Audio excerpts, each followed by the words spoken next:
విజయవాడలో దారుణమైనటువంటి సంఘటనలు జరుగుతున్నాయి. ఆక్రమణలు, కూల్చివేతలు ఎవరికీ తెలియకుండా జరుగుతున్నాయి. ఇటీవల శాతవాహన కాలేజీ ప్రిన్సిపల్ని కిడ్నాప్ చేసినటువంటి సంఘటన మరొకముందే, అది కూడా చేసింది ఎమ్మెల్సీ. ఆ సంఘటన మరొకముందే ఆ కాలేజీపై దాడి జరిగింది.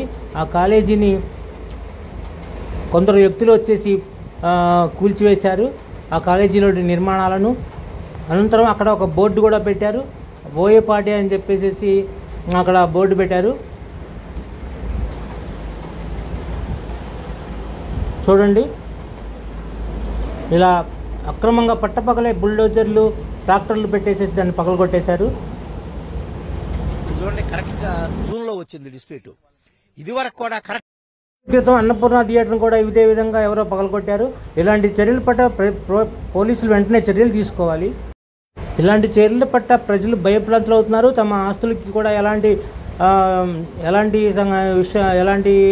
ఆక్యుపేషన్స్ జరుగుతాయో అని, ఇలాంటి వాటి పట్ల పోలీసులు వెంటనే చర్యలు తీసుకొని తగిన అప్రమత్తం చేసి చర్యలు తీసుకుని